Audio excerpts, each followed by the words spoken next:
amigas y amigos, bienvenidos a Contrastes de cara a cara con los expertos. Bueno, ella, como se dice en mi país, se fue a Los Ángeles, estaba de vacaciones, living la vida loca, pero ya tengo aquí en el set a mi querida amiga, periodista, Irma Campuzano, que ha estado ya, tiene ya rato ya en la casa, antes de Chicago Latino TV, ahora de Contrastes. Sí, ahora en Contrastes aquí contenta con estar contigo nuevamente. Y bien, pues tú también te me fuiste varios meses y todo, pero ya se inicia de nuevo este programa y muy feliz de estar contigo. Y sí, anduve por allá, llegué a Hollywood. Pero regresé, no me quedé. Hicieron el paseo de la fama, la estrella y todo, la huella. Sí, buscaba yo por ahí la estrella de Trump que según estaba destruida, no la vi, pero sí vi la de Pedro Infante, la de Antonio Aguilar, la de muchos, ¿no?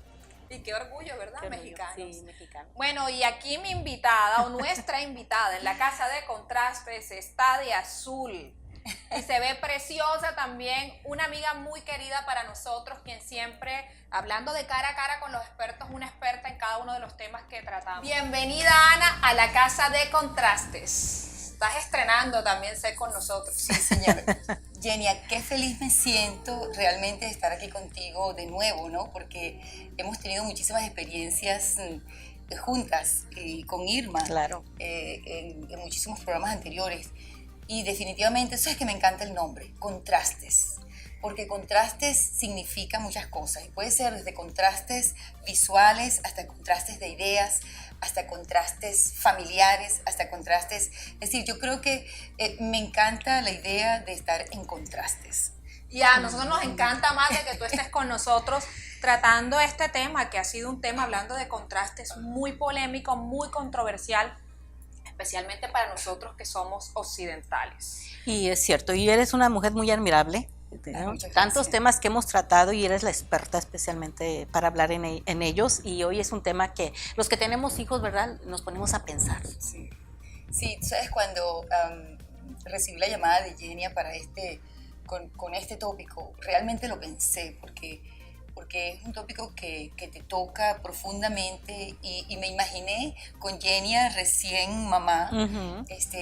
Lógicamente es un tópico que solamente leer implica muchos sentimientos encontrados, muchos contrastes. Exacto, ¿no? muchos contrastes y hay que tratar estos temas. Y hablando del tópico que vamos a tener en la mañana de hoy, aquí en la Casa de Contrastes, es sobre matrimonios infantiles. El tema es tradición cultural o abuso infantil.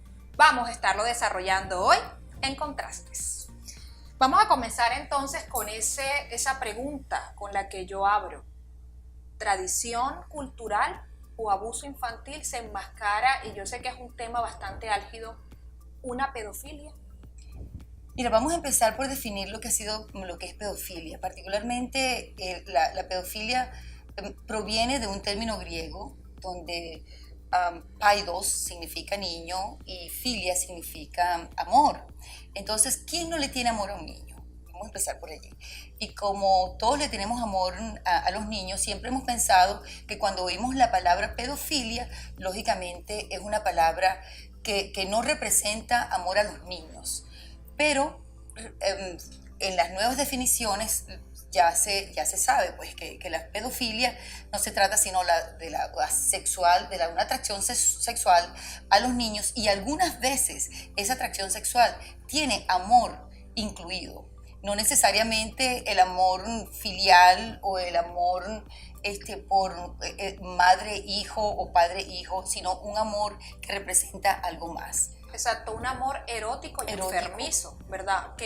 Y eso lo define la Real Academia de la Lengua Española, sí. la pedofilia, como esa atracción sexual o erótica que siente un adulto por un menor de edad. Y qué difícil de entender, ¿no? Porque usualmente te atrae a alguien físicamente, que es una mujer que está bien formada, físicamente y todo, pero una niña, sí. Una niña chiquita, o sea, de 8, 9, 10 años, ¿y que bebés? Todavía no están formados, sí. O bebés. Sí, es difícil de entender. Es difícil de entender, pero los primeros inicios para tratar de entender este proceso, porque realmente a la pedofilia se le ha ubicado dentro del campo psicosocial, se le ha ubicado dentro del campo psicológico, se le ha ubicado dentro del campo criminal, en el campo delictivo, pero realmente el primero que lo define un alemán de apellido Kraft, y él era un psicólogo y él lo definió como, lamentablemente es una perversión psicosocial,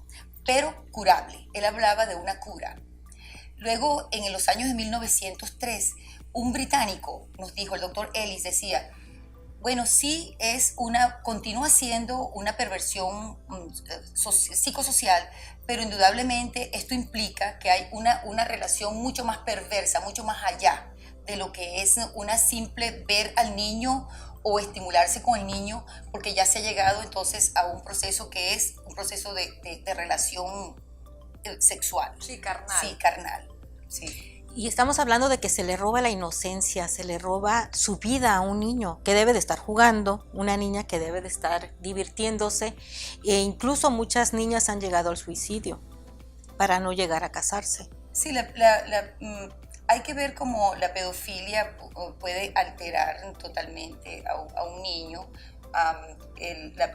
Cuando se sabe que cuando el niño ha sido violado en su derecho, porque son derechos del niño lo que estamos violando, cuando ha sido violado ese derecho, realmente siempre ocurre por alguien que conocemos, por alguien que está en la familia, por algún amigo que ha llegado a la familia y que generalmente se da por un personal cercano. Un personal muy cercano. Entonces, hay una novela que se llamaba La serpiente encantada, y esa novela fue de los años 1883, y en esa novela la representación de la serpiente era un niño muy bello, muy formado, donde bailaba, él danzaba, tú sabes, esa danza, y era una danza casi erótica.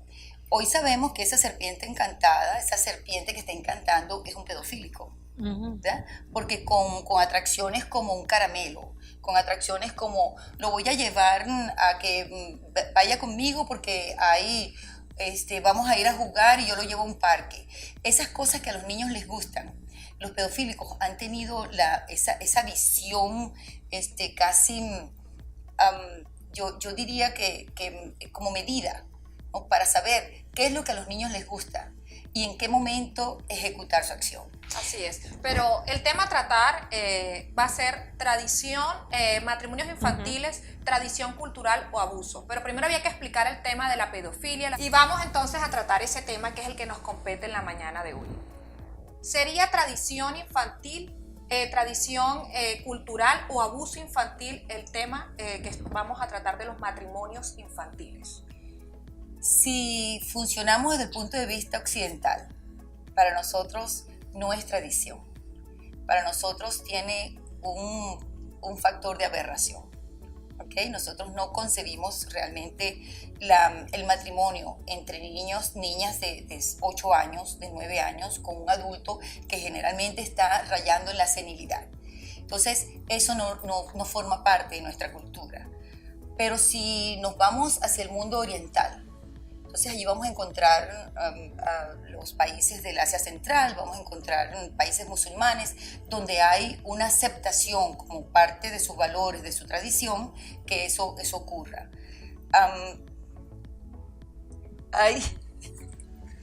Seguimos, retomamos. Okay.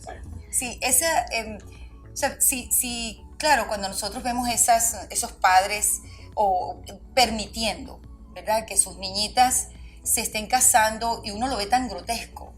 Uno dice, qué abuso. Ahí hay un abuso infantil, hay un abuso sexual al niño, un abuso en sus derechos, en todo sentido. Pero desde el punto de vista social, para esas sociedades que tradicionalmente han manifestado ese aspecto cultural dentro de su propia familia, eso es normal. En el otro segmento vamos a seguir conversando sobre esto y casos tan nombrados que han dado la vuelta al mundo y han polemizado. Y eso vamos a estarlo hablando en el segundo segmento, pero no te muevas porque ya regresamos con Contrastes de cara a cara con los expertos. Y seguimos en la casa de Contrastes de cara a cara con los expertos con mi copresentadora Irma Campuzano. que ya está más relajada, está de rojo vivo con blanco, verano Claro. espectacular. Y mi invitada Ana Gil, desde Islas Margarita, solicito, qué delicia. Qué delicia, sí. Ahora me siento, en estos momentos en el verano me siento como en la isla. De veras. Increíble, Qué bonito. increíble, Sí. de verdad. Uno cuánto añora, ¿verdad? Está Sí. uno poder tener y irse para allá. Bueno, hay que aprovechar este maravilloso clima. Y estamos hablando del tema de matrimonios infantiles. ¿Es una tradición cultural o un abuso? Desde la perspectiva occidental lo podríamos mirar como un abuso. Pero antes de seguir conversando sobre el tema, hay que aclarar un término y cuáles son sus orígenes. Pederastia, cuáles son sus orígenes que vienen de la cultura griega y romana. Pero estás aquí tú para aclararlo. Sí, los griegos y los romanos son los primeros realmente que ven la pederastia como una relación entre un hombre adulto y un niño, es decir, varón, no niñas. Ok. Y se hacía como para comenzar su iniciación educativa, era un acto educativo. Sin embargo, los griegos también tuvieron alguien que le dijera, pero espérate, no hay realmente, hay algo que no funciona. Pero fíjate que Ovidio fue uno de esos filósofos que argumentó que mientras la relación sexual solamente hubiese satisfacción en el adulto hombre y el niño no tuviese satisfacción sexual, entonces había algo erróneo. ¿Qué te parece? Imagínate.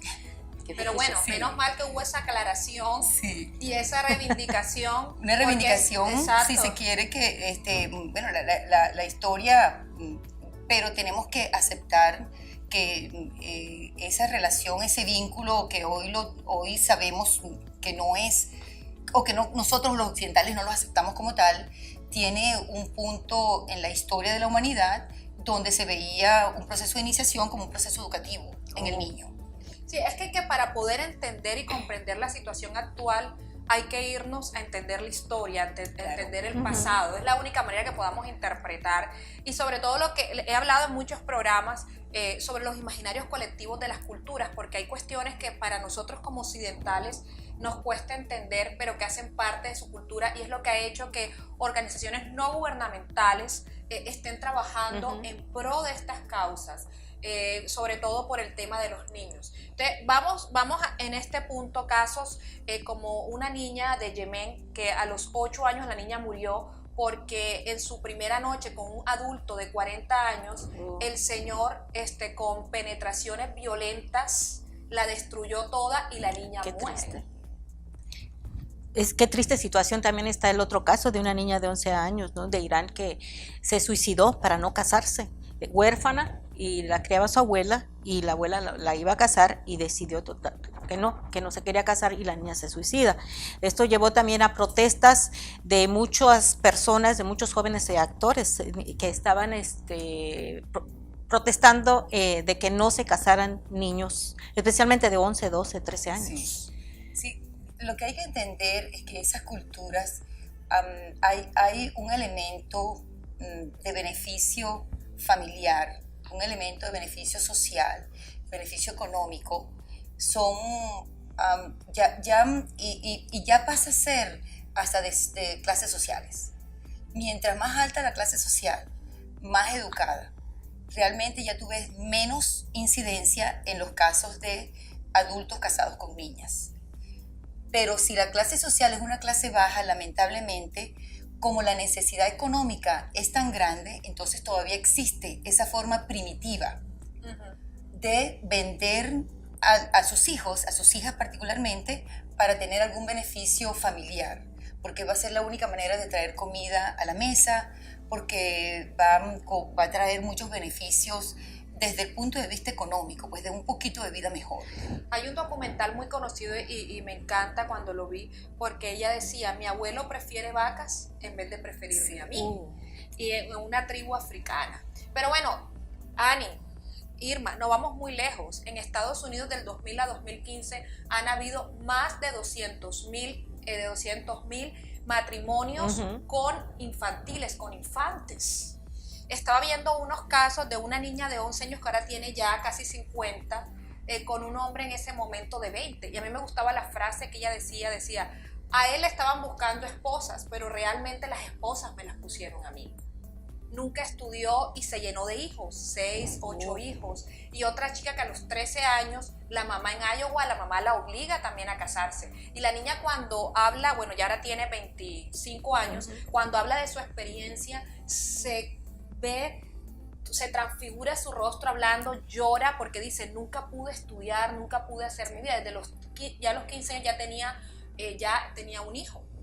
Es cierto. Y fíjate que hablando de ese tema, son los estados especialmente en el sur, ¿no? Y entre ellos está también Alaska, donde también se casaban las niñas menores de 12 años, donde también esta organización Sin Cadenas, ¿no? Está tratando de erradicar esta situación de matrimonio entre los menores. Y son 27 estados de los 50 en Estados Unidos donde se permite el matrimonio. Más bien no han actualizado las leyes de matrimonio entre menores de edad con personas mayores. Sí, a veces tratamos de entender otras culturas fuera de la nuestra. Y cuando nos damos cuenta que también está sucediendo en casa, entonces buscamos una explicación, tratamos de racionalizar algo que es irracional. Y cuando vemos que en 27 estados todavía no ha habido una modificación de las leyes, sin embargo hay organizaciones bien fuertes como UNICEF, como las Naciones Unidas, que ya han tomado en cuenta que la edad para que una niña se case debería ser entre los 17 y los 18 años. Pensamos entonces que estamos nosotros no en concordancia con las leyes internacionales, sino que estamos haciendo lo que aún queremos hacer. Entonces claro, nosotros en los países latinoamericanos también ocurre con frecuencia. Ocurre en nuestras culturas indígenas. Fue con mucha frecuencia que las niñas eran vistas ya cuando tenían 10 años, ya se les decía quién era la persona que se iba a casar con esa niña. Entonces, sí ocurrió. Lo que pasa es que tratamos de examinar un poco más del otro lado del mundo y no de nuestro lado. ¿Cuál es la problemática social que se encierra de estos matrimonios infantiles? Las niñas son sometidas a abusos sexuales, abusos psicológicos, abusos físicos.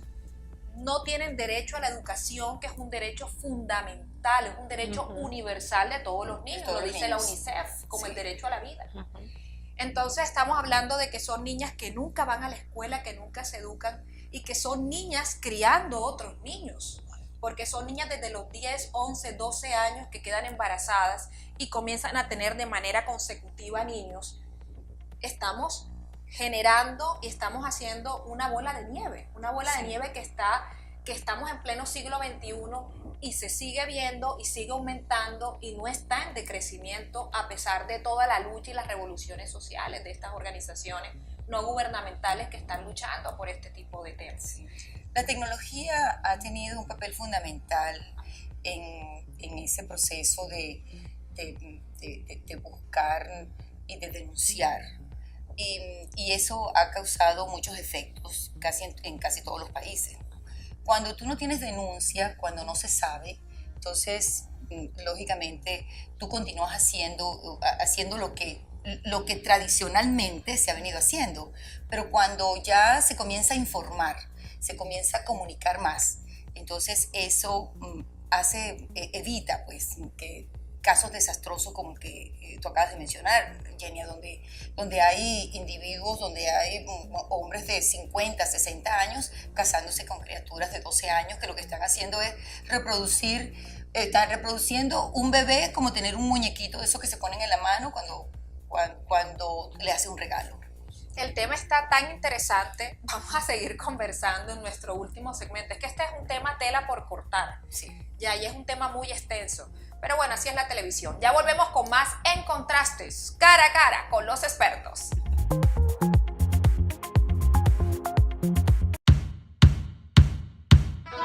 Vivimos en un mundo lleno de opiniones, movimientos y comunidades. Debemos escuchar y analizar cada punto de vista para crear a conciencia nuestra propia opinión. Cuando vivimos en un mundo de contraste, queremos conocerlo de cara a cara con los expertos.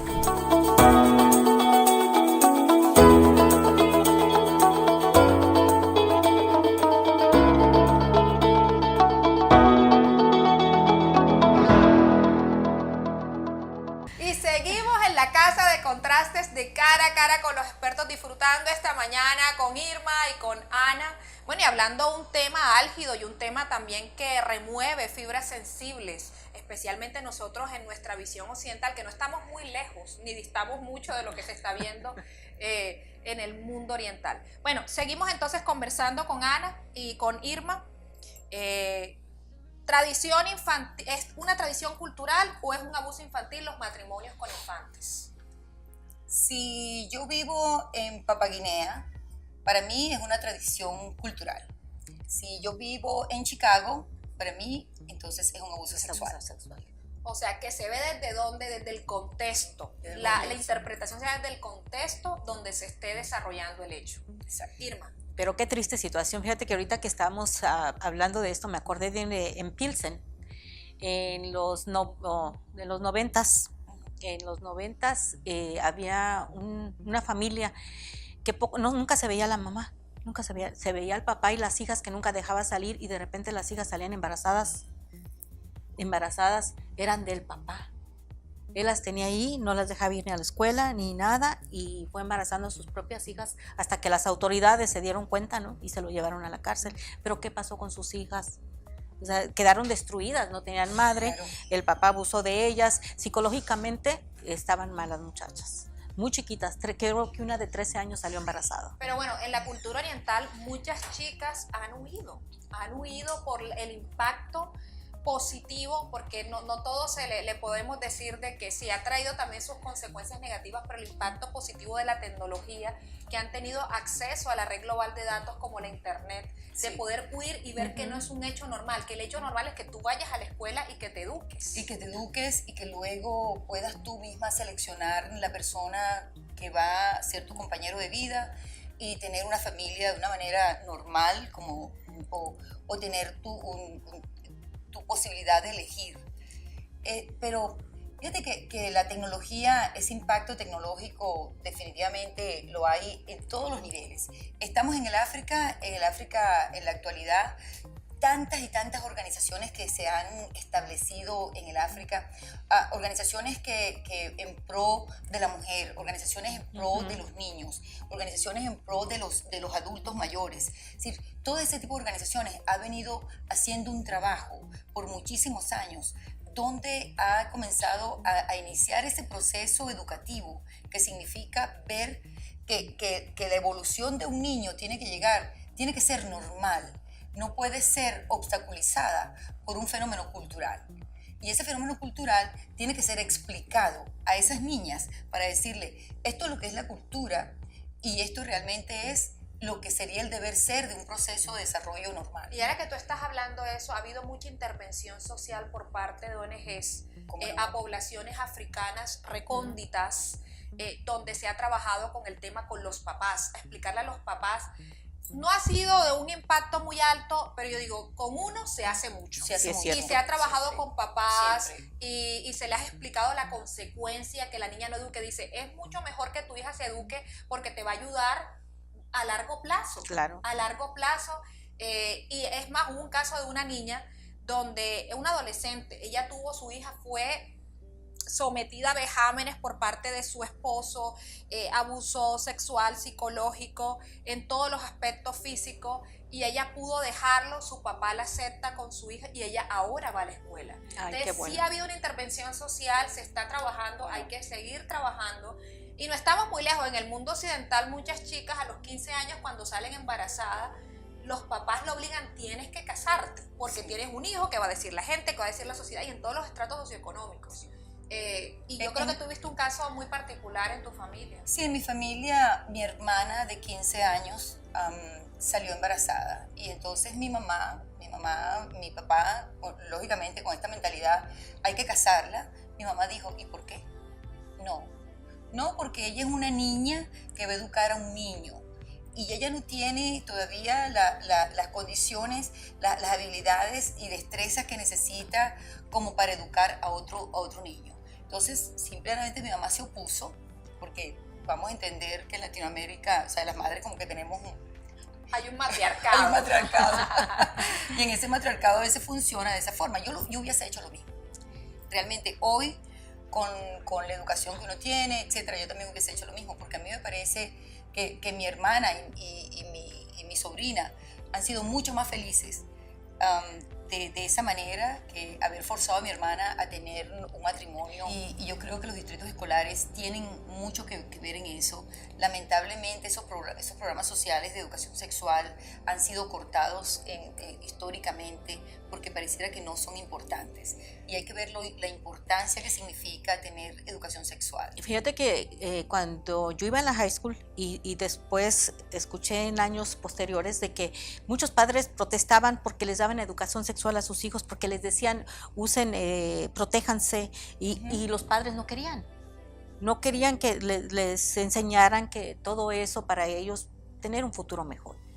De todas formas, continúo pensando que en nuestro mundo occidental poder seleccionar tu pareja, poder tener todos esos momentos felices de tu adolescencia, de buscar, de explorar, continúa siendo una bendición para nosotros. Sí. Porque en otras culturas, la cultura árabe, por ejemplo, ya ellas saben, están predeterminadas con quién se van a casar.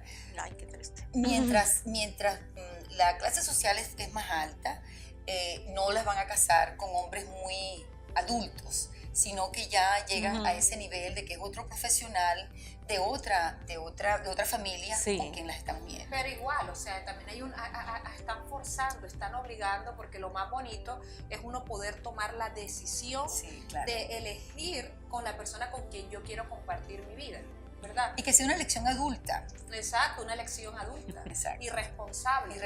Sí. Este ha sido un tema interesante. Ya para finalizar, ¿qué conclusiones podemos dar a nuestra audiencia al respecto, Ana?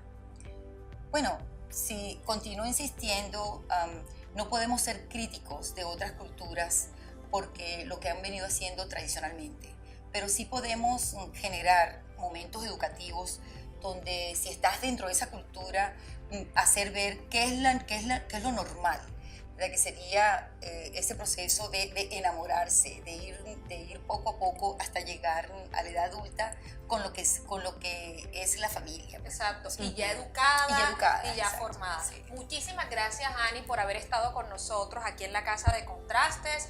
Irma va a seguir en el otro programa, claro, esperemos que se siga amañando más, claro, que claro, haya más seguido con nosotros acá.